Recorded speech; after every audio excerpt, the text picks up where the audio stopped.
안녕하십니까. 이낙연이라고 합니다. 저를 모르시는 분도 계실 겁니다. 소개 말씀부터 올리겠습니다. 저는 젊은 시절에 신문기자로 일했습니다.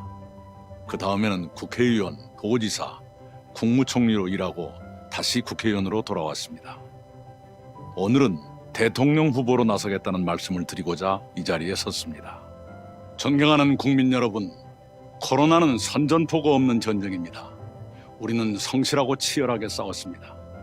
그러나 상처가 깊고 넓어졌습니다. 자영업자들은 허리가 더 휘었습니다. 노동자, 농어민 모두 힘겹습니다. 청년의 취업 문턱은 좀처럼 낮아지지 않습니다. 안타깝고 송구스럽습니다. 이렇게 힘겨운 국민을 더 따뜻하게 보살펴야 합니다. 그 일을 제가 하겠습니다.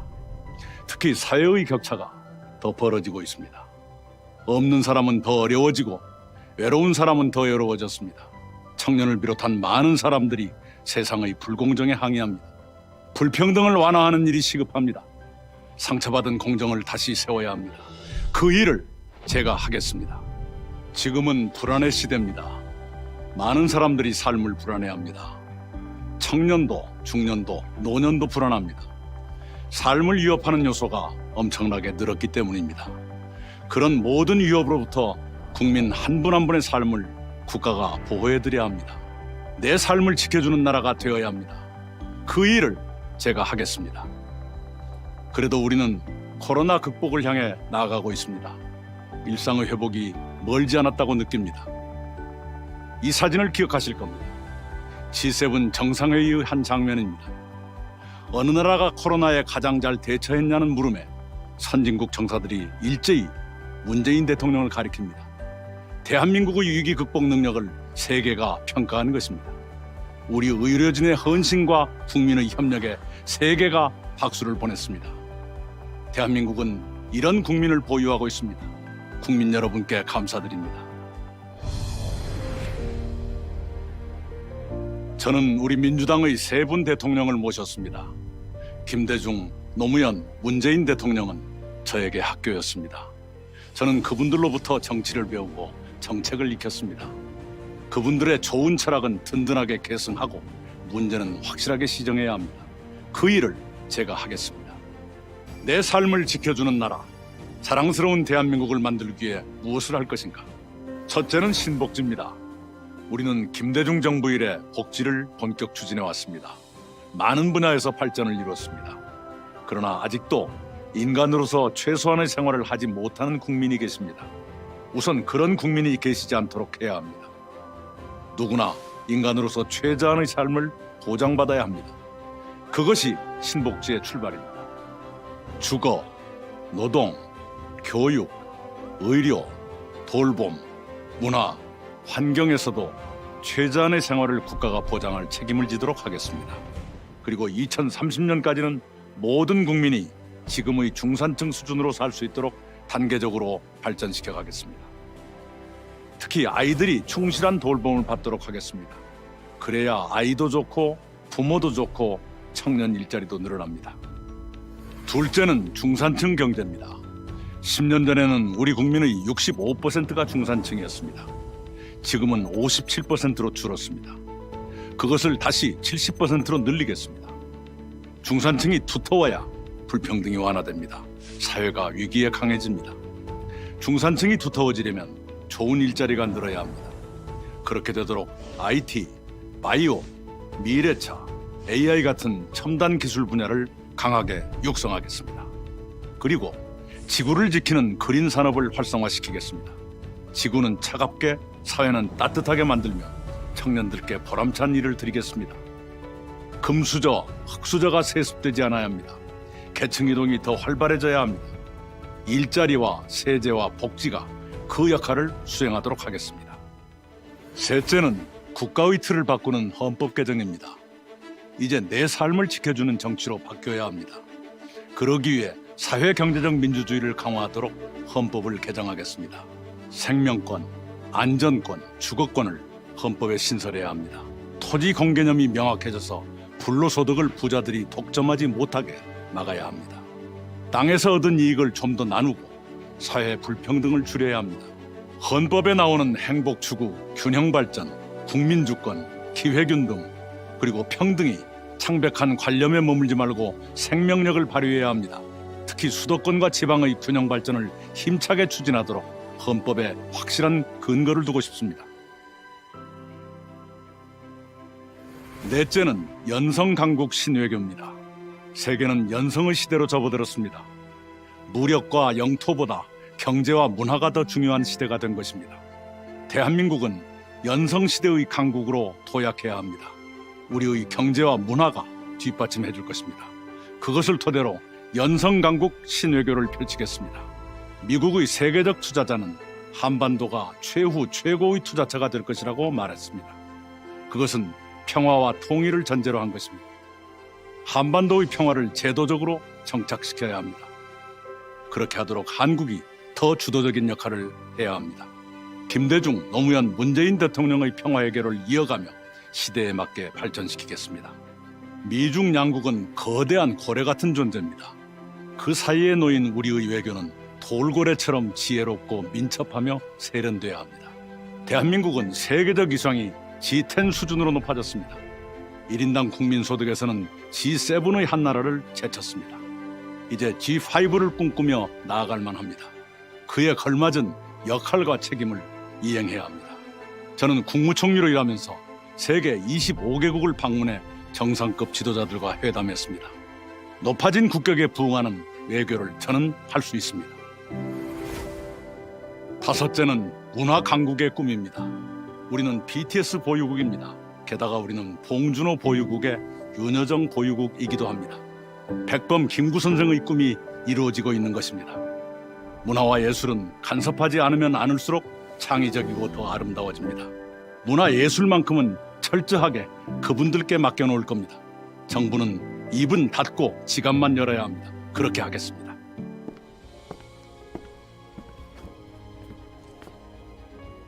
존경하는 국민 여러분, 오늘 저는 여러분의 선택을 받고자 여러 말씀을 드렸습니다.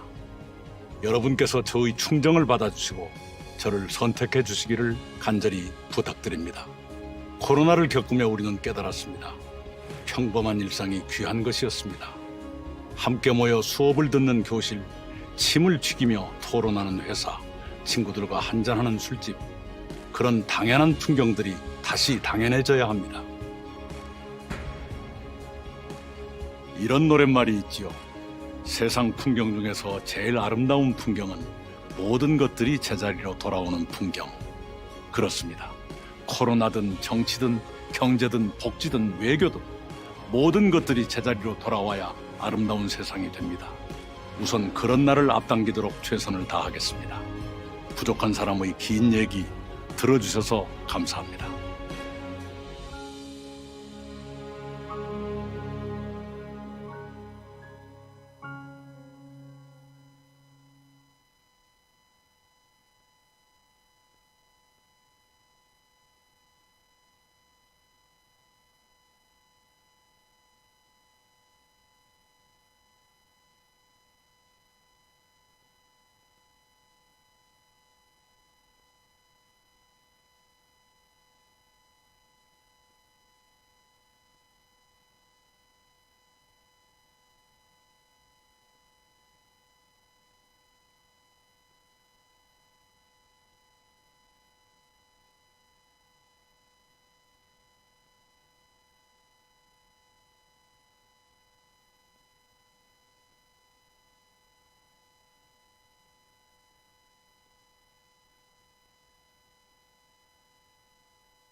둘다 켜주세요. 네.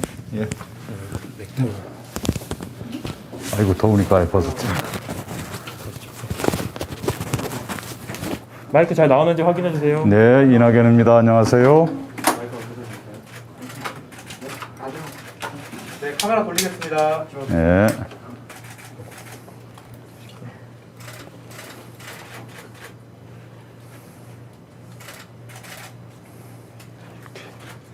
네.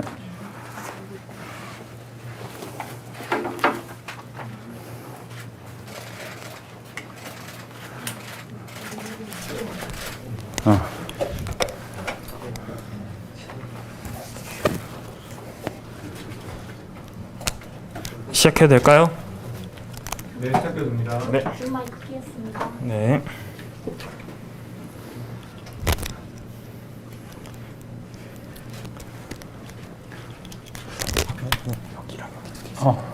예. 네, 시작하도록 하겠습니다. 네, 안녕하세요. 오늘 행사를 진행하게 된 서울대학교 사회과학대학 학생회장 서영인입니다. 반갑습니다. 오늘 사회대학교에서 대선 후보님들을 모시고 토크를 나눠보는 자리를 마련을 했는데요. 오늘 더불어민주당의 이낙연 후보님께서 자리를 빛내주셨습니다. 다들 박수로 이낙연 의원님을 맞이해 주시면 감사하겠습니다. 인사 부탁드립니다. 네. 제가 인사합니까? 네. 학생 여러분 반갑습니다. 아까 여기 오기 전에 오세정 총장님을 배웠습니다. 그런데 총장실에 역대 총장님들 사진을 뵈니까 제가 서울대학교를 다니던 시절의 총장님까지 흑백 사진이고 그 다음 총장님부터 컬러 사진으로 바뀌었더라고요. 그래서 꽤 오래전에 제가 서울대학생이었구나 하고 생각했습니다. 저는 관악에서 하루도 다니지 않은 마지막에서 두 번째 학번입니다. 오세정 총장님보다 한 해 먼저 졸업을 했지요. 그래서 관악은 제가 취직할 때 졸업증명서 뗄 때나 왔던 곳인데 이렇게 깊숙한 방까지 들어온 건 오늘이 처음입니다. 오늘 대학생 여러분과 솔직한 말씀들 많이 나누길 바라고요. 그런 의미에서 저의 모두 발언은 짧게 끝내겠습니다. 반갑습니다. 네, 감사합니다. 죄송하지만 그 마이크 조금만 세팅 도와주실 분 오시고요. 네, 자 그러면 바로 시간이 없으니까 대면 패널 토론 진행으로 바로 들어가도록 하겠습니다. 네. 대면으로 토론하실 분들 입장해 주시고요. 그다음에 의원님 마이크도 잠시 재조정을 했다가 하겠습니다. 지금 줌으로도 송출을 하고 있어서요. 네, 목소리를 조금 더 크게 해주시면 감사하겠습니다. 이걸 더 제가 소리를 높여야 되나요? 네, 조금만 높여주시죠. 예.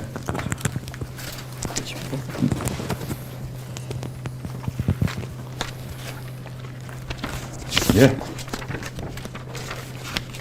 다 됐을까요? 예, 연님 그리고 하고 여러분 안녕하세요. 이낙연 의원 사회대 대선 후보 토크 콘서트 대망의 첫 토론 시간이 다가왔습니다. 저희는 사회대 패널인 이상우 그리고 강민우이고요. 이제부터 학우분들이 강연 신청 폼에 많이 궁금해하셨던 키워드 한 3가지를 중심으로 토론 진행하겠습니다. 키워드를 하나씩 말씀드릴 때마다 의원님께서 1분간 말씀하신 후에 키워드별로 5분씩 토론 진행하겠습니다. 그럼 시작할까요?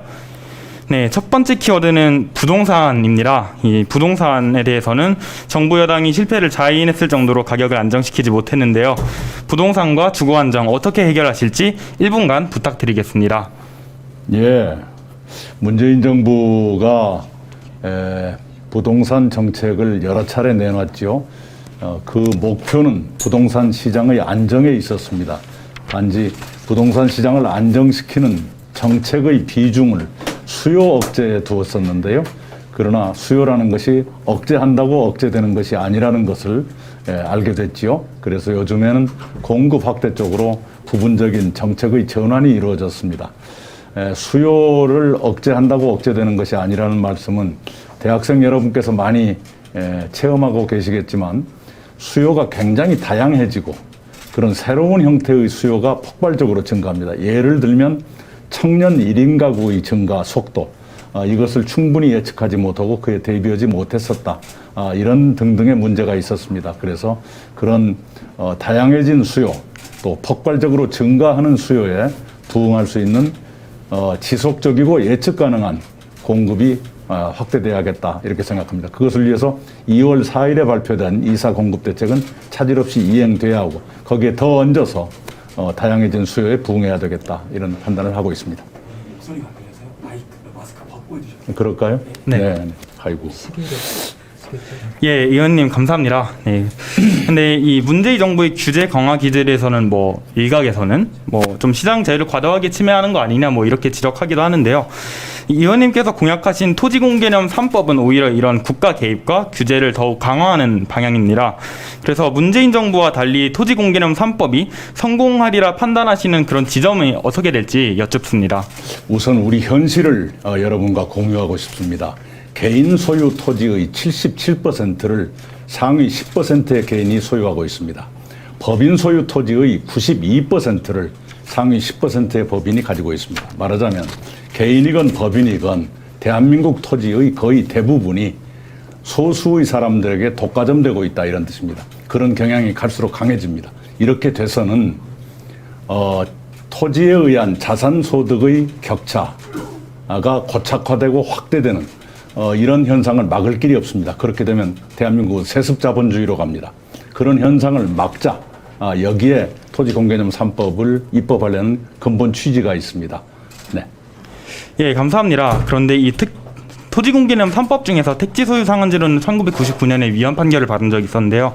그 판결 유지 중에서 해당 법률 시행 이전부터 택지를 소유하고 있는 사람에게도 일률적으로 택지 소유제를 적용하는 것은 과도한 침해이자 신뢰 보호를 저해야 한다는 판결 요지가 있었습니다. 이렇듯 좀 법리적인 쟁점들이 있는데 어떻게 해결하실 건가요? 우선 그 헌법 불합치 판정은 그 법의 취지나 방향에 대해서 위헌이라고 판정한 것이 아니라 입법 기술적인 또는 그 규정의 과도함 여부에 관한 것이었습니다. 그래서 저희들이 당과 상의해서 위헌 시비 소지가 없도록 조정한 안을 내놨는데 앞으로도 그런 시비가 있다면 국회 상임위의 심의 과정에서 충분히 고려할 것입니다. 네, 다음은 부동산 비리와 관련된 질문입니다. 후보님의 정책처럼 부동산 정책에서 정부가 적극적인 역할을 맡으려면 공공기관의 투명성과 그에 대한 국민적인 신뢰가 필수적인데요. 후보님께서는 LH 사태 당시 해체에 준하는 대수술이 불가피하다라고 말씀하셨습니다. 부동산 관련 공공기관의 핵심인 LH의 기본적인 구조를 대폭 개혁할 생각이 있으신지, 또한 공직자의 부동산 관련 비리를 지속적으로 예방할 수 있는 방안은 무엇인지 궁금합니다. 우선 공직사회의 비리는 지속적으로 경각심을 가지고 감시하고 처벌해야 됩니다. 그것이 조금만 느슨해지거나 한눈 팔게 되면 반드시 어떤 것이 나타나게 돼 있는 것이 하나의 특징이죠. 그런 점에서 LH건 또는 다른 기관이건 간에 공직자들의 비리는 계속 이렇게 감시, 관찰, 처벌하는 그런 상시기구를 둘 필요가 있다 이렇게 생각하고요. LH 문제는 그 개발 정보와 실행 몇 가지를 분리하는 그런 것이 기본이 되어야 할 것입니다. 그래서 그런 정보가 악용되지 않도록 하는 그런 장치가 필요하고요. 또 업무상의 관련성을 차단하는 그런 노력이 있어야 될 것입니다. 그것을 개혁하되 그러나 주거복지의 실현이라고 하는 큰 원칙이 손상돼서는 안 된다 하는 또 그런 고민도 있습니다. 그런 것을 조화해 가면서 해나갈 것입니다. 그러면 부동산 비리를 감사하는 정부 직속의 별도 기관을 설치하신다는 말씀이신가요? 별도 기관이라기보다도 공직기강을 감시하는 기구가 현재로서는 조금 애매합니다. 지금 공수처라는 게 새로 설치되어 있지만 검사 25명의 작은 기구이고 그것은 범죄가 이루어지고 난 다음의 수사처니까 그 이전에 예방하고 감찰하는 기구가 있어야 할 텐데 현재는 총리실에 조금 있고 그런 수준입니다. 제가 총리를 해봐서 아는데요. 그 정도의 기구 가지고는 감찰을 충분히 할 수가 없습니다. 어딘가에 좀 더 확대되고 체계화된 그런 기구가 필요하다고 생각합니다. 예, 감사합니다. 다음은 청년 주거 안정 관련인데요. 의원님께서는 역세권을 활용한 청년 및 1인 가구 주택 공급을 말씀하셨습니다. 이와 유사하게 2016년부터 서울시에서 민관 합동으로 역세권 2030 청년 주택 정책을 시행을 했었는데요. 그런데 청년일보에 따르면 2019년 기준으로 취재와는 달리 오히려 주변 민간 임대료 시세보다 비싸다는 분석이 나왔었거든요. 그래서 값싼 임대료를 확보하기 위한 이낙연표 역세권 청년 주택의 공급 모델은 어떤 것일지 질문 드립니다. 예, 우선은 공공기관이 그런 주택을 공급할 때는 공공기관의 이익을 생각하면서 할 것이 아니라 문자 그대로 공공성을 강화하는 그런 점에서 때로는 이익을 희생해 가면서라도 그런 활동을 해야 한다 이렇게 믿고 있고요. 특히 청년들 주택의 주변의 민간 주택보다 더 비싸다는 것은 있어서는 안 되는 일이죠. 네. 네, 다음 주제는 젠더입니다. 특히 4.7 재보궐선거 이후 젠더별 표심이 극명하게 갈리면서 정치권에서도 젠더에 대한 관심과 논쟁이 가속화되었는데요. 젠더 문제에 대해서 일단 전반적으로 어떤 생각을 가지고 계신지 1분간 말씀 부탁드립니다. 예, 젠더 문제에 대한 분석 또는 평론 이런 것은 전문가들에게 맡기는 것이 좋겠다고 생각합니다. 정치인들은 훨씬 더 조심스럽게 이 문제에 접근해야 합니다. 어느 쪽에도 피해의식이나 마음의 상처를 드리는 일이 없도록 세심하게 배려하면서 조심스럽게 나가는 것이 좋겠다 이런 판단을 하고 있습니다. 네, 지금부터 젠더별 유권자를 대변하는 질문을 하나씩 드릴 텐데요. 네. 먼저 남성입니다. 4.7 재보궐선거 당시 민주당이 20대 남성 득표율이 저조했습니다. 공공기관 승진 시 군 경력 위반형 등 정부의 군대 문제 외면과 젠더 갈등에 대한 민주당의 무관심한 태도에 대한 불만이 많았다고 분석되는데요. 그렇다면 민주당에 소속된 후보님께서는 20대 남성의 표심을 어떻게 회복하려 하시는지, 또 20대 남성들이 이낙연 후보님을 지지해야 하는 이유는 무엇인지 답변 부탁드립니다. 예, 표심을 얻기 위해서 정책을 편다 그렇게는 보지 않고요. 젠더 문제에 대한 조심스러운 해결에 접근하기 위해서 그리고 공정성을 재정립하기 위해서 정책을 펴나가는 것이 필요하겠죠.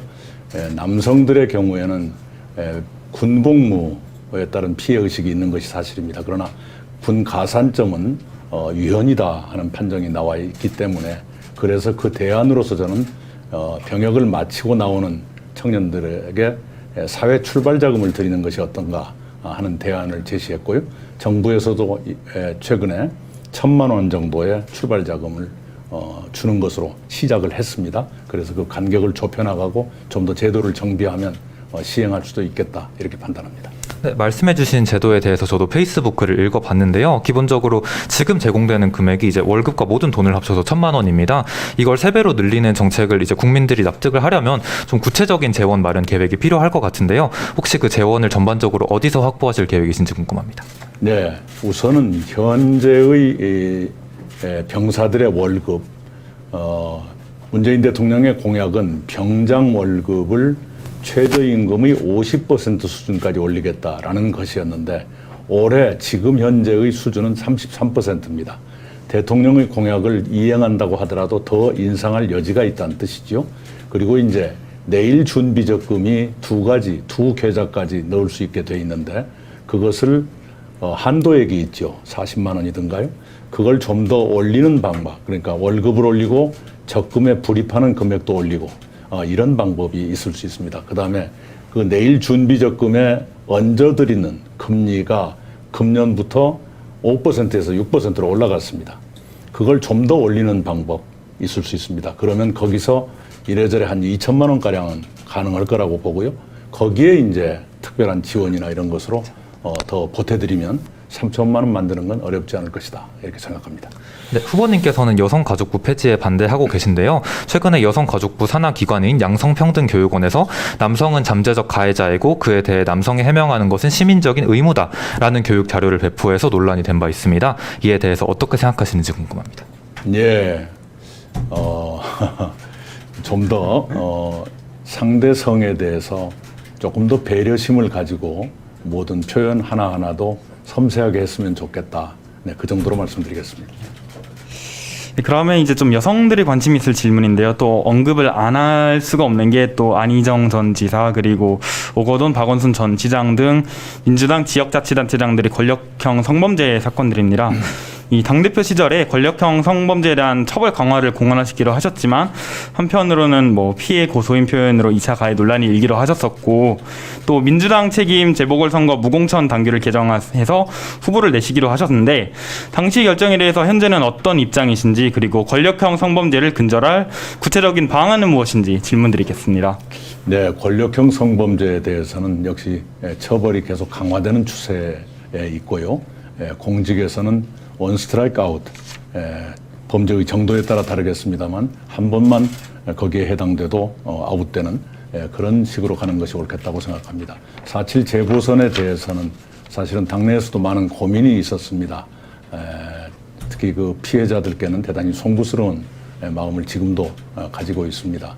그러나 저희들이 그 당시에 고민했던 것은 대선을 11개월 앞둔 시점에 서울과 부산의 선거에 우리 당원들이 모두 쉬고 있을 수 있을 것인가의 현실적인 고민이 있었다는 것을 고백드립니다. 예, 그다음에 이번엔 의원님 공약 관련해서 HPV 백신의 지원 확대, 그러니까 자궁경부암 백신 지원 확대를 공약하셨었는데요. 네. 이게 내용이 현재 12세 이하 여아 HPV 백신 무료 접종을 26세까지 확대하고 희망자에 한해서 18세 이하 남성도 무료로 접종하겠다는 계획입니다. 그래서 조금 궁금한 것은 아무래도 HPV 노출은 18세 이후가 조금 더 많을 것 같은데 남성 무료 접종은 18세까지 설정한 이유가 있을까 좀 질문드리고요. 혹시 조정 혹은 지원 확대를 고려하신지 질문드립니다. 그 자궁경부암이나 또 여성암의 경우에 연령으로 그 지원 대상을 정하고 있는 것이 현실에 잘 따라가질 못합니다. 예를 들면 암의 경우에 검진 지원을 받으려면 40세가 넘어야 되는데 실제로 여성암은 20대부터 굉장히 많이 늘어나고 있습니다. 그런 현실에 맞추기 위해서 전반적으로 연령대를 낮출 필요가 있다. 이것은 그런 문제를 다루는 민간 기관에 가보면 한결같은 호소가 그것입니다. 그렇게 해서 그런 현장의 요구에 부응하기 위해서 연령대를 대폭 낮추고 있다. 이렇게 설명드리겠습니다. 네, 마지막으로 성소수자에 대한 질문입니다. 2017년 진보 진영에 속한 문재인 당시 후보가 동성애에 반대한다, 동성애를 좋아하지 않는다라는 발언을 해서 논란이 된 적이 있는데요. 대통령뿐만 아니라 현재 민주당 정치인들의 상당수는 성소수자에 대해 상당히 유보적인 입장을 취하고 있는 중입니다. 후보자님께서는 차별금지법에는 동의하셨지만 동성 결혼에는 유보적인 입장을 취하셨는데요. 그렇다면 성소수자의 권리 증진을 위해 구체적으로 어떤 제도를 마련하실 계획인지 궁금합니다. 네, 우선 동성애와 동성혼은 좀 구분해서 접근했으면 합니다. 동성애는 개인의 영역이라고 생각하고요. 그것 때문에 차별이나 편견이 있어서는 안 된다고 생각합니다. 단지 동성혼을 법적으로 인정할 것인가에 대해서는 아직 사회적 합의가 충분치 않다고 말씀드리겠습니다. 네, 현재 차별금지법에 대해서 찬반이 굉장히 팽팽한데요. 기본적으로는 보수 개신교계에서 거세게 반발하고 있습니다. 이낙연 후보님께서도 개인적으로 개신교도라고 알고 있는데요. 만약 차별금지법을 추진해 나가신다면 개신교계와의 갈등을 어떻게 해결해 나갈 계획이신지 궁금합니다. 개인적으로 종교와의 갈등, 그보다 더 중요한 것이 있습니다. 그 문제에 대해서 우리 사회가 어떻게 좀 더 많은 합의를 이루고 그것을 수용하게 할 것인가, 그것이 굉장히 중요한 문제인데요. 그것을 위해서는 국회 내에서 최대한 협력해서 노력해서 합의 처리가 되도록 하는 것이 선결 과제다, 이렇게 생각합니다. 네, 그럼 차별금지법은 강하게 추진하실 의향이 있다, 이렇게 받아들여도 되는 걸까요? 합의 처리가 되도록 노력해야 한다. 뜻입니다. 네. 보수 정치인들은 주로 동성애에 반대하냐라고 하는 질문을 자주 하는데요. 만약 이 질문이 대선 토론 때 후보님께 들어온다면 어떻게 답변하실 생각이신가요? 그것은 개인의 영역이죠. 네. 그렇게 답변. 네. 네. 예, 의원님 감사합니다. 그러면 마지막 키워드로 좀 넘어가 보겠는데요. 청년입니다. 아무래도 학우분들이 대학생인 만큼 관심이 많을 건데요. 현재 청년들이 처지와 목소리를 정치권에 반영하는 데 있어서 어떤 비전을 가지고 계신지 1분간 또 부탁드리겠습니다. 네, 청년들이 굉장히 좌절감을 많이 느끼고 계십니다. 저희들이 청년이었을 때와의 비교는 생략하겠습니다. 요컨대 청년들이 공통적으로 느끼는 큰 고통은 주거와 일자리인 것으로 보입니다. 그 주거와 일자리 나름의 정책을 가지고 펴면 청년들의 고통은 많이 완화될 것으로 이렇게 생각을 하고요. 조금 전에 오세정 총장님과 청년들의 일자리와도 관계되는 얘기를 조금 나눴어요. 예컨대 첨단 분야의 입학 정원 증원 이런 얘기를 나눴습니다만은 IT 분야가 향후 10년 사이에 60만 명 정도의 일자리 뭐라고 합니까? 사람 부족, 인력 부족을 겪게 되거든요. 그런데 그걸 그때그때 공급해주지 못하고 있는 것이 우리 현실입니다. 특히 초창기 몇 년 동안은 매년 15만 명의 인력 부족에 시달리게 됩니다. 그것을 빨리 공급해 드리게 함으로써 청년들의 일자리 문제도 많이 완화될 수 있도록 하는 것이 좋겠다 이렇게 생각합니다. 예, 감사합니다, 의원님. 그럼 좀 세부적인 질문으로 넘어가겠는데요. 첫 번째 질문은 청년 정치로 잡았습니다. 또 이제 최근에 이슈가 됐던 게 그 박성민 청와대 청년비서관 임명이었죠. 박성민 비서관이 과연 청년의 목소리를 정치에 반영할 만한 역량과 경력을 가졌는지가 좀 쟁점이 될 것 같은데요. 당대표 시절에 박성민 비서관을 당 최고위원으로 직접 발탁하신 입장에서 이 논란에 대해서 좀 어떻게 생각을 하시는지, 그리고 대통령이 되신다면 어떻게 청년 정치를 활성화할 계획이신지 궁금합니다. 최고위원으로서의 박성민 씨는 참 일을 잘했습니다. 그리고 그 당시에 언론들은 환영 일색이었지요. 그런데 청년 최고위원으로서 일을 잘했던 분이 청년 비서관으로서 일을 못할 것이다. 저는 그렇게 생각하지 않습니다. 기왕에 임명됐으니까 일을 어떻게 하는지 좀 지켜보고 그 결과에 따라서 판단하는 것도 나쁘지 않겠다. 이렇게 판단합니다. 예, 감사합니다. 근데 여기서 또 좀 관련이 되는 이슈가 또 할당제가 조금 관련이 되는데요. 이제 문재인 정부에서는 여성 장관을 한 30% 정도로 지속적으로 실천적으로 할당을 해왔습니다. 좀 유사하게 대통령이 되시면 임명권을 가지는 공직일에서 일정 비중 청년 공직자들을 할당할 계획이 있으신지 긍부정 여부와 그 이유 또한 좀 말씀해 주시면 감사하겠습니다. 네, 우선은 공무원의 신규 채용은 당연히 청년들이 새롭게 들어오게 되죠. 지금 그 문제를 말씀하시는 건 아닐 거라 생각합니다. 예를 들어서 장관이나 차관이나 또는 청년 정책을 전담하는 이쪽은 당연히 그렇게 해야 됩니다. 제가 늘 말씀드리는 것처럼 청년을 위한 정책이 청년에 의한 정책과 함께 이루어졌으면 좋겠다.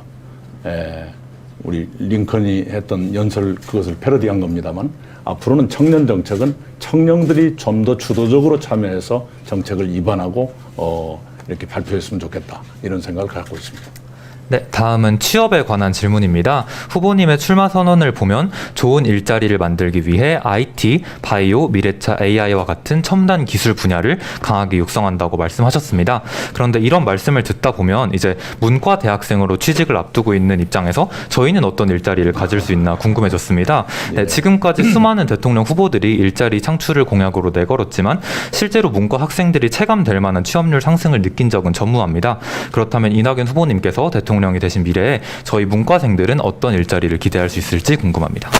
예, 우리 사회가 전반적으로 인문 계열의 학생 비율은 높으나 이 일자리라든가 사회적 관심은 점점 줄어드는 그런 뭐랄까요, 괴리가 있습니다. 그래서 우리 사회가 인문에 대한 관심을 높이고 여러 분야에서 인문학적인 고려 이런 것들을 일정 부분 가미하는 그런 식으로 가는 것이 좋겠다.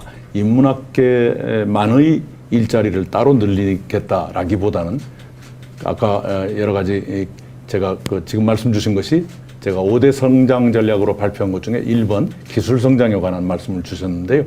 거기에는 당연히 우리가 해야죠. 그런데 그거 아닌 분야가 대단히 많죠. 거기에 대해서 인문학적인 소양을 가진 그런 분들이 활동할 수 있는 공간을 많이 만들겠다. 좀 앞으로 계획을 다듬어 보겠습니다. 네, 사실 이제 그 연관된 질문인데요. 통계청에 따르면 현재 공무원 시험을 준비하는 청년의 수가 역대 최대치라고 합니다. 어느 나라에 가더라도 10대들의 꿈이 공무원인 곳은 없다라는 외부 전문가의 말이 나올 정도로 지나친 쏠림 현상이라는 지적이 나오고 있는데요. 이 문제에 대해서는 어떤 생각을 갖고 계신지 궁금합니다. 예, 우리 사회가 워낙 불안정해지다 보니까 우리 청년들이 안정을 추구하면서 공무원을 지향하는 그런 일이 많이 생기고 있는데요. 일정 부분은 불가피하다고 보지만 그러나 너무 많은 쏠림은 사회적으로도 바람직하지 않고 저희가 정치하는 사람 입장에서는 굉장히 안타까운 일이라고 생각합니다. 청년들이 좀 더 많이 도전하고 진취적인 생각을 가지고 할 수 있는 그런 분야로 좀 더 많이 갔으면 좋겠고 그런 분야에 대해서 때로는 좌절도 있겠지만 좌절에도 다시 일어설 수 있는 지원책을 각 단계별로 많이 장만을 해서 그런 분야에 청년들이 보다 많이 도전할 수 있도록 하고 싶습니다. 네, 마지막으로 저희가 서울대생인 만큼 서울대와 직결된 이슈를 얘기해 보려 하는데요. 문재인 대통령은 후보 시절 국공립대학 공동입학, 공동학위제, 소위 국통대 정책을 내세운 적이 있습니다. 이후 이 정책은 민주당에서도 간간히 주장되었는데요. 2017년 당시 서울대 동문들은 반대하는 입장이 많았습니다. 성명문을 냈기도 했고 특히 공부를 열심히 한 이유만으로 청산되어야 할 적폐 취급을 받아서 학교가 사실상의 존폐 위기에 놓이는 것에 대해서 의구심을 느끼는 학우들이 많았는데요. 서울대 동문이신 후보님께서는 국통대 정책에 대해서 어떻게 생각하시는지 궁금합니다. 그것을 우리 서울대학교가 너무 피해의식만 가지고 바라보지 않았으면 좋겠습니다. 그런다고 해서 공부를 많이 한 사람이 손해본다든가 그런 사회가 돼서는 안 되지요. 그러나 우리 사회가 워낙 학벌 사회로 달린다거나 또는 수도권과 비수도권의 격차가 커진다거나 이런 현상을 어떻게든 개선해야 하기 때문에 그런 문제에 대해서 서울대학은 어떤 기여를 할 것인가 고민하는 것도 필요하다고 생각합니다. 네. 일단 그러면 학벌 문제는 자연스럽게 능력주의와도 연결이 된다고 생각을 하는데요. 과거 발언을 보면 후보님께서는 능력주의와 포용주의 중 포용주의 쪽에 더 역점을 두시는 것 같습니다. 그렇다면 이낙연식의 포용주의는 무엇인지 그리고 이 포용주의의 능력주의는 어떻게 반영될 수 있을지 말씀 부탁드립니다. 능력주의의 한계가 있죠. 출발선이 다른 사람들을 그냥 공정한 것처럼 여기고 경쟁을 붙여서 그 결과에만 따르도록 하는 것은 결과적으로 불공정을 가져올 것입니다. 따라서 출발선이 다른 출발선에서 이미 열악한 처지에 놓인 분들은 배려하는 것이 좋겠다. 이것이 포용주의이고요. 그러나 이 조건이 같다면 당연히 경쟁을 해서 능력에 맞게 결과를 가져가는 것, 그것이 또한 정의로울 것이다. 이렇게 생각합니다. 네, 열띤 토론을 하다 보니 벌써 20분이 지나갔습니다. 네, 이번 이낙연 의원님 강연은 500명이 넘는 서울대 학생들이 신청할 정도로 서울대 내부에서도 반응이 매우 뜨거웠는데요. 이번 시간이 이제 대선 후보로서의 이낙연 의원님을 검증함에 있어서 또 학우분들이 현실에서 마주하는 문제들에 있어서 고민함에 있어 유익한 시간이었기를 바랍니다. 네, 저희 두 명은 이만 물러나고 지금부터는 학우 여러분들과 의원님 사이에 질의응답이 있겠습니다. 네, 의원님 감사합니다. 네, 감사합니다. 아이고 정신없네요. 예.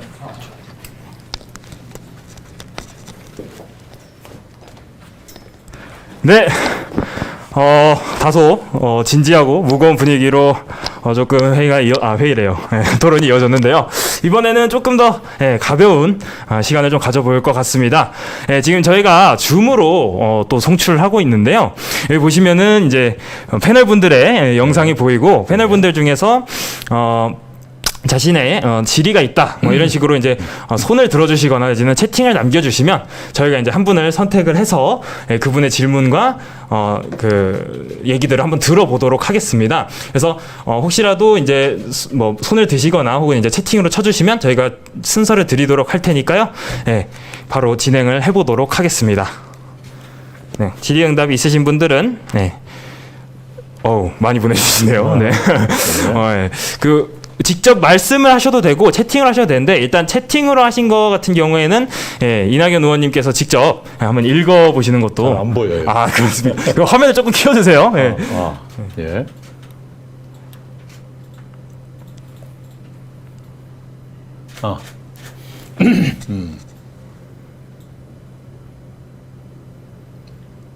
자, 유튜브에 계신 분들도 듣기 위해서 제가 한번 질문을 읽어드리도록 하겠습니다. 가짜 뉴스를 예방하고 피해자를 구제하기 위해 현 여당 더불어민주당이 언론 징벌적 손해배상제를 적극적으로 처리하고 있습니다. 하지만 악의나 왜곡에 대한 판단 기준이 모호해 표현의 자유와 언론의 자유를 침해한다. 이것이 세계의 흐름과 어긋난다는 비판이 잇따르고 있습니다. 기자로서 20년간 지내오신 만큼 언론계의 사정을 누구보다 잘 아리라 생각합니다. 언론의 징벌적 손해배상제에 대해 답변해 주시기 바랍니다. 예, 이런 상황까지 오게 된 데 대해서 안타깝게 생각합니다. 그러나 언론에 의한 피해자의 입장을 생각하면 불가피한 일이라고 저는 받아들입니다. 왜냐하면 언론에 의해서 한번 상처를 받은 분들은 그 상처를 회복할 기회가 좀처럼 오질 않습니다. 그래서 언론인들이 대부분의 언론인들은 이미 그런 훈련을 받은 분들이어서 문제가 없습니다만 최근에는 그러지 못한 분들도 계시기 때문에 그런 그 언론에 의한 피해 구제에 대해서 확실한 제도 장치를 두어야 언론에 의한 그런 피해 이것이 줄어들 것 같은 생각이 듭니다. 그래서 일정한 정도는 불가피하다 이렇게 생각합니다. 네, 답변 감사합니다. 저희가 지금 줌도 동시 송출하고 있어서 줌이랑 유튜브랑 조금 딜레이가 있고 그다음에 줌은 조금 화질이랑 음질 문제가 있는데 상호 소통을 위해서 어쩔 수 없는 점 양해 부탁드리겠습니다. 네, 다음 질문입니다. 화면 조금만 줄여주세요. 모니터에 잘 안 들어와서 화면을 조금만 글자 화면을 좀만 줄여주세요. 네, 지금까진 미국의 보수 정권이 들어서면 한국엔 진보 정권이, 한국의 보수 정권이 들어서면 미국의 보수 정권이 들어서면서 대북 정책이 엇갈리는 경우가 많았습니다. 만약 대통령이 되신다면 사상 최초로 미국 민주당, 한국 민주당이 4년 이상 동시 집권을 하게 됩니다. 특히 얼마 전 남북 통신선 복원으로 경색 국면이 완화되었고 성김 미 대북 대표도 대화 재개를 시사했습니다.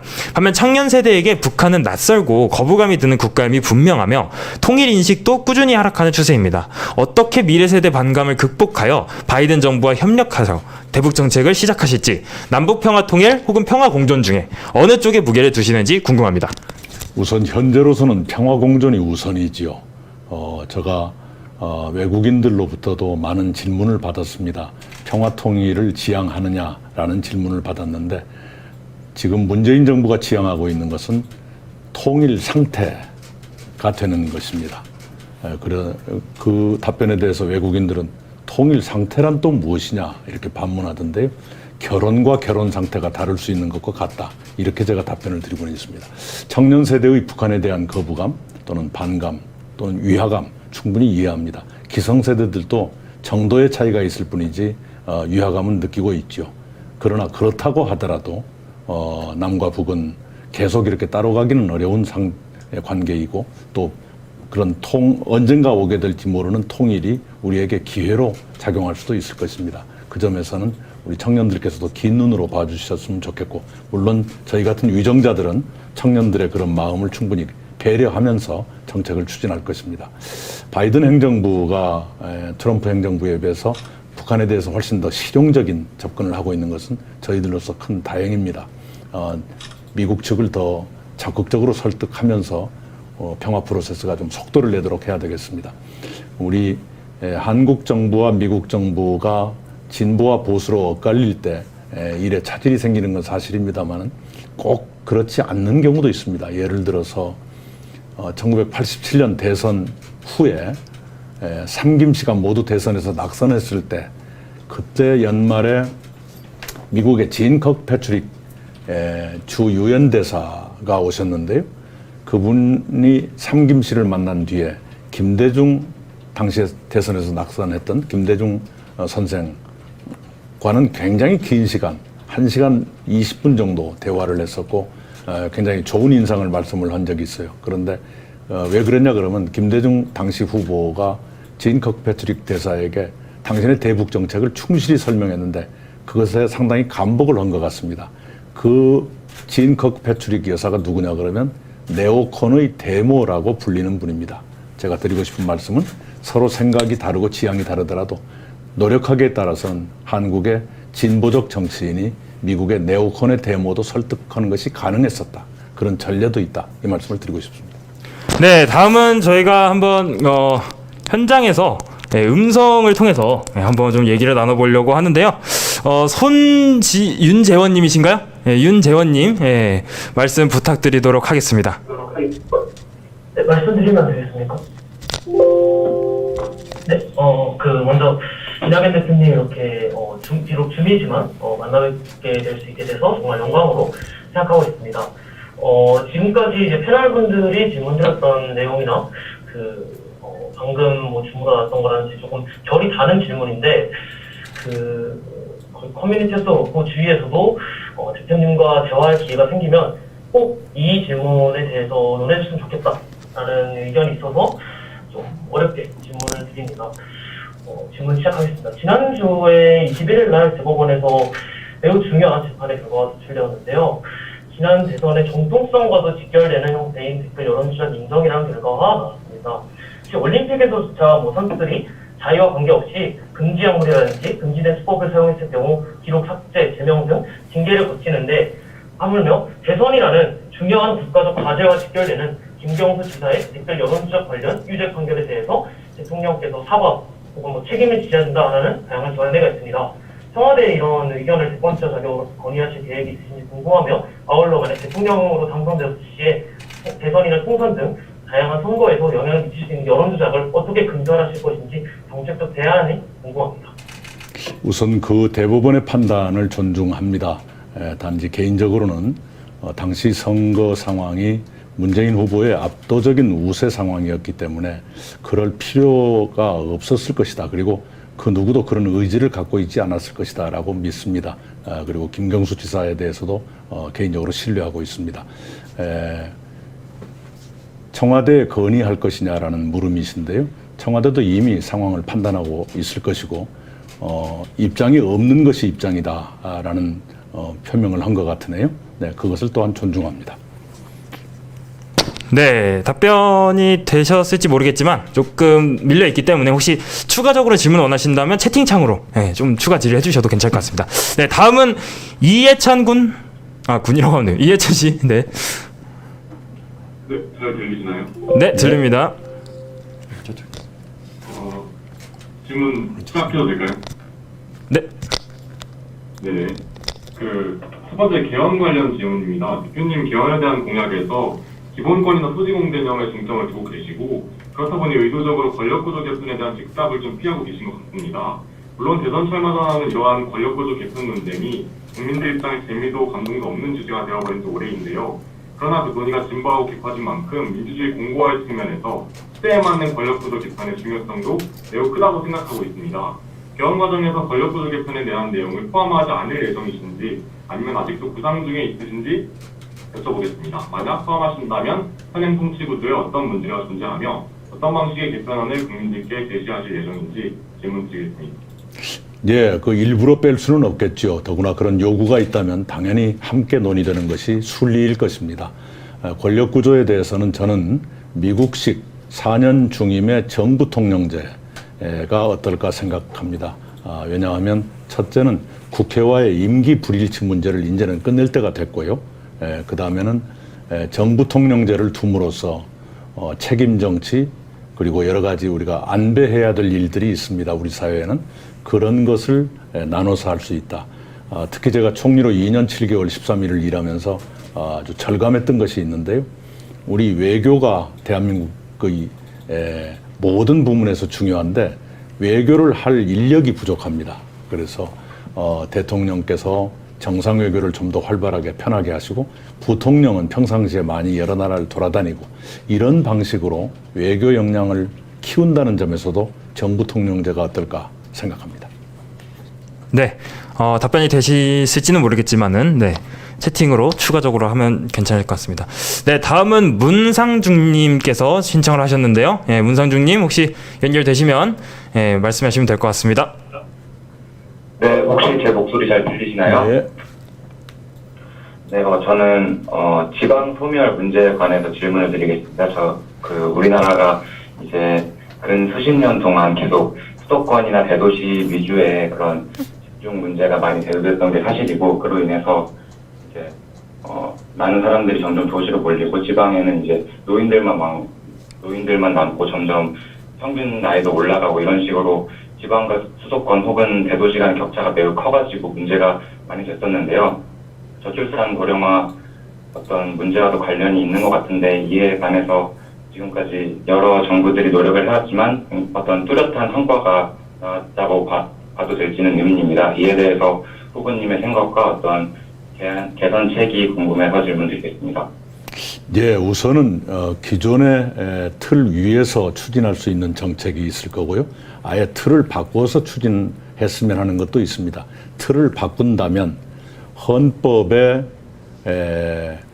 균형 발전의 강력한 의지를 담은 그런 근거 규정을 두고 그 근거 규정을 토대로 해서 또한 이제까지 써보지 않은 대담한 어떤 분들은 급진적인이라는 용어도 씁니다만은 급진적인 균형 발전 입법이 이루어졌으면 좋겠다 이런 생각을 합니다. 현재의 틀을 전제로 한다면 우선은 초광역적 권역별 발전 전략, 이른바 메가시티 전략, 이것이 지금의 시도별 발전 전략보다는 균형 발전에 좀 더 유효할 것이다 이런 생각을 하고 있고요. 두 번째는 현재는 이제 공공기관이나 국가산업단지에 지역인재 할당제가 시행되고 있는데 그걸 좀 더 확대할 필요가 있다. 세 번째는 기업들의 지방 이전이 만만치가 않습니다만은 지역 본사제 이것을 한국에서 좀 도입해 봤으면 좋겠다 싶어요. 인센티브가 웬만큼 주어져서는 지방으로 잘 안 가려고 할 것입니다만은 꼭 그렇지 않을 수도 있습니다. 한 가지 사례만 들자면 세계적인 교량 설계 회사, 터키의 보스포러스 해협, 아시아 대륙에서 유럽 대륙으로 건너가는 여러 개의 다리가 있는데 그 중에 현수교를 설계한 그 회사가 우리 국내 회사입니다. 그 회사가 본사를 수도권에서 제가 지사로 일했던 전라남도로 옮겼는데요. 그때 그 회장님이 이런 말씀을 했습니다. 전라남도로 옮긴 이유가 뭐냐 그러면 대한민국에서 다리다운 다리를 놓아야 할 곳은 전라남도밖에 남지 않았기 때문에 왔다. 이렇게 말씀을 하더라고요. 그런 식으로 업종에 따라서는 생각을 조금만 바꾸면 지방으로 본사를 옮기는 것이 충분히 가능할 것이다. 이렇게 생각합니다. 네, 감사합니다. 다음 질문을 한번 들어볼 텐데요. 채팅 질문으로 이제 좀 잠시 넘어가도록 하겠습니다. 최근 대통령 후보의 도덕성 문제가 불거지고 있습니다. 민주화 운동 전과는 명예로운 훈장이라고 여겨지지만 그 외에 음주운전 등 사회에서 지탄받는 범죄를 저지른 사람이 국가의 얼굴인 대통령에 출마할 자격이 있는지 후보님의 의견을 듣고 싶습니다. 기본적으로는 국민의 선택입니다. 그러나 대통령이 되려는 사람들은 좀 더 엄격한 도덕성이 요구된다고 생각합니다. 구체적으로 어떤 죄는 안 된다 이렇게 말씀드리는 건 조심스럽지만 좀 더 다른 공직자보다는 조금 더 엄격한 검증이 필요하다고 생각합니다. 네, 감사합니다. 바로 저희가 시간이 많이 없어서 바로 다음 질문으로 넘어가도록 하겠습니다. 차의진 씨 계신가요? 자, 잠시만요. 네네, 질문해 주세요. 네네네, 여기 있습니다. 네. 잘 들리실까요? 네. 네, 잠시만요. 네네. 네, 저는 이제 좀 살짝 추상적일 수 있는 그런 내용을 여쭤보고 싶은데요. 요즘 들어서 특히나 이제 상대적으로, 이제 사회적으로 Critical battery, please charge. 사람들이 엄청 많아졌습니다. 이는 이제 네, 사회적으로도 자신의 노력에 대한 보상, 이제 뭐 직업이나 재산 이런 거에 대한 그런 보상을 받았다고 느끼는 정도가 낮고, 그 다음에 노력과 능력이 아닌 다른 요소들, 예를 들어서 어떤 운이나 아니면은 혈연 관계, 이제 학연 이런 것들로 인해서 사회적 직책들이나 그런 다양한 사회적 자원들이 붕괴가 된다는 것에 이제 불만을 갖는 게 많다라고 이렇게 저는 생각을 하는데, 혹시 이렇게 이낙연 후보님께서는 이런 사회적 박탈감을 해결할 수 있는 방법엔 어떤 것이 있을지, 또 그에 대해서 어떤 철학을 가지고 계실지 궁금합니다. 네, 감사합니다. 네, 전폭적으로 동의합니다. 개인의 노력과 무관한 것들이 영향을 주는 비중을 점점 줄여가야 됩니다. 그런데 지금 우리 사회는 역행하고 있거든요. 그 점에서 제가 아까 세습자본주의로 가고 있다 하는 우려를 말씀드렸는데요. 그런 요소들을 차단해야 됩니다. 그래서 제가 토지공개념 3법도 그래서 내놨던 것이고, 앞으로 이제 수저 그리고 철밥통 운운하는 기득권이 인생에 영향을 주는 그 비중을 어떻게든 줄여나가도록 모든 방법을 동원해야겠다, 이렇게 생각합니다. 네, 감사합니다. 다음은 이예준님 질문해 주세요. 혹시 제 목소리가 잘 들리시나요? 네. 네, 그러면 질문을 해보도록 하겠습니다. 다른 질문들에 비해서 조금 사소할지도 모르겠는데요. 최근에 철도 관련 쪽에서 관련 이슈가 되는 것들이 노인 무임 승차 문제입니다. 지금 철도, 특히나 서울공, 그러니까 서울 지하철이 상당히 큰 적자를 겪고 있는 상황에서 65세 이상의 어르신분들을 무임으로 승차하게 하는 제도가 너무 금전적으로 부담이 된다라는 이러한 이슈들이 지금 불거지고 있는데요. 이처럼 저출산 고령화 시대로 가면서 생길 수 있는 여러 금전적인 문제들과 또 이를 통해서 나타날 수 있는 세대 갈등 등의 사회 갈등 문제에 대해서 어떠한 해결 방안을 구상하고 계신지, 또 특히나 지하철 무임 승차 방안에 대해서는 어떠한 생각을 가지고 계신지 궁금합니다. 예, 무엇을 우려하고 계시는지 짐작이 갑니다. 그러나 우리 누구나 언젠가는 노인이 되는 것이지요. 그리고 인생에서 오늘도 불안하고 힘들지만 뒤로 갈수록 덜 불안해져야 사회가 전반적으로 안정되는 것 아니겠습니까? 그리고 사람들도 안심하게 되고요. 그런 점에서 노인 무임 승차 제도는 당장 어떻게 하기보다는 일단 이 현실의 바탕을 두고 그다음에 사회의 변화에 맞춰가면서 더 나은 개선책이 있는지 신중하게 찾아보도록 하겠습니다. 네, 채팅 질문으로 넘어가 보도록 하겠습니다. 자, 수능 응시 인원이 줄면서 지방 국립대가 위기에 처해 있는데 어떤 해결책을 생각하고 있으신지 궁금합니다. 또한 수도권에 과도하게 집중되어 있는 인프라 및 공공기관을 지방으로 분산시킬 생각이 있으시다면 그 자세한 내용을 듣고 싶고, 특히 국립박물관, 국립중앙도서관 등을 전쟁의 위험이 큰 휴전선에서 먼 지방으로 이전시킬 생각이 있으신지도 궁금합니다. 예, 질문이 굉장히 많은데요. 예, 최대한 인프라나 공공기관 지방 이전을 해야죠. 지금은 혁신도시를 만들면서 굵은 공공기관들이 지방으로 많이 가 있죠. 그에 더해서 추가 이전을 정부에서 준비를 하고 있는데 아직 내놓지를 않고 있습니다. 1차 이전만큼 규모가 크지는 않을 겁니다만은 그런 노력은 계속될 필요가 있다, 이렇게 생각을 합니다. 그리고 국립박물관 등 현재도 수도권에 있는 것뿐만 아니라 지방에도 국립박물관이나 도서관 등이 차근차근 생기고 있습니다만은 필요하다면 이것도 검토 대상이 될 수 있다, 이렇게 생각합니다. 네, 감사합니다. 다음은 김시인님의 질문을 직접 들어보도록 하겠습니다. 네, 안녕하세요. 네. 잘 들리시나요? 예. 제가 여쭤보고 싶은 거는 요즘 아동학대가 지속해서 늘어나고 있는 주제인데, 이를 바라보는 사회적 관점이 우리나라 달라진 것도 있지만 수많은 공무원들과 사회복지사들의 존재에도 불구하고 이상심리를 해소하기 위한 제도의 리더가 공무원들의 역할에 볼 때는 아동학대를 단순히 부모의 책임이라고 보기엔 어렵다고 생각합니다. 혹시 이에 대한 방안이나 대책을 마련해 주실 수 있으실까요? 네, 끊임없이 노력을 해가고 있습니다만 아직도 부족합니다. 부족한 이유는 아동학대가 주로 가정 내에서 이루어지고 있고 바깥에서는 발견하기가 쉽지 않다는 점, 그리고 그렇게 학대받은 아동이 바깥에서 치유기간을 거치면 다시 부모 곁으로 가는 비율이 높습니다. 그런 것이 또 아이도 그것을 원하는 경우가 많다고 합니다. 그런 여러 가지 복합적인 어려움이 있습니다만은, 그러나 조기 발견, 예방, 치유는 부모님에 대한 치유도 포함이 되고요.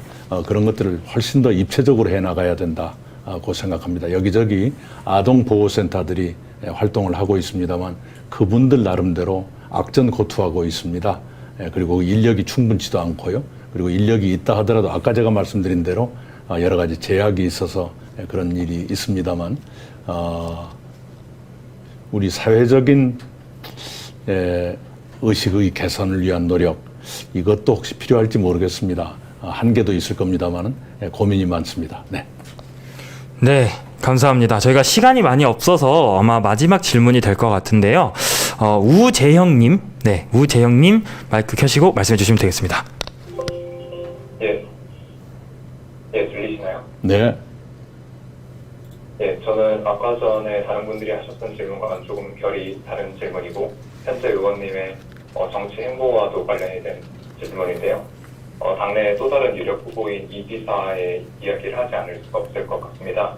경쟁이 격화되면서 네거티브 전략도 많이 사용되고 있다는 비판들도 있고, 또 당내에서도 자제 여론이 있는 형국인 것으로 알고 있는데, 의원님께서는 누구보다도 그 네거티브 전략에 대해서 부정적인 분으로 알고 있고, 또 예전에도 그런 발언들을 많이 하신 걸로 알고 있는데, 오히려 반대로 이낙연 의원님 측에서 네거티브 전략을 많이 구사하고 있다라는 비판도 지금 현재 많이 받고 계신 것으로 알고 있습니다. 그랬다면 너무 죄송스럽게 생각하고, 이런 비판에 대해서 어떻게 생각하시는지 궁금해서 질문드리겠습니다. 네, 자제를 요청하고 있고요. 자제하고 있다고 생각합니다. 그러나 여러분이 아시는 것처럼 교통연수원 사무처장이라는 분이 주도적으로 저에 대한 가짜 뉴스를 만들어서 확산하도록 했던 일이 터졌습니다. 그에 대해서 사실규명을 요구하는 것, 이것은 네거티브가 아니라고 생각합니다. 누구든 가짜 뉴스를 만들어서 퍼뜨리면서까지 선거운동을 한다는 것, 그건 차단해야 옳지요. 그것까지 눈 감는 것이 공정한 선거운동이다, 그렇게 생각하지는 않습니다. 분명한 것은 내년 대선이 박빙의 승부가 될 것이라고 예상한다면 올해 우리 경선을 치르면서 서로에게 상처를 주고, 그래서 마음의 이탈이 부분적으로라도 생긴다면 내년의 박빙승부를 앞두고 그것은 현명한 일이 아니다. 그러므로 자제해야 한다. 이런 생각은 가지고 있습니다.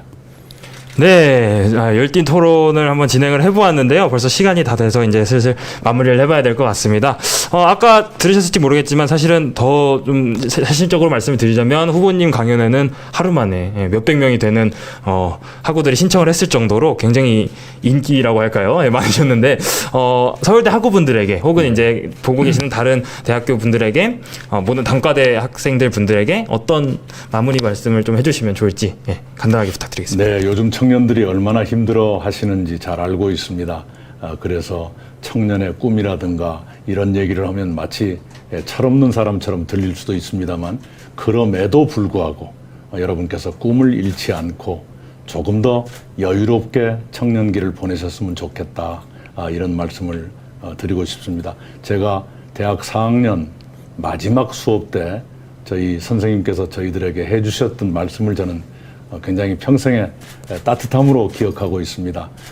법과대학이었는데 그 선생님은 서양 법제사, 말하자면 고시 과목이 아닌 과목을 맡으신 선생님이셨어요. 마지막 강의 때 이런 말씀을 하셨습니다. 자네들은 나보다 더 세속적 의미에서 출세를 할 걸세.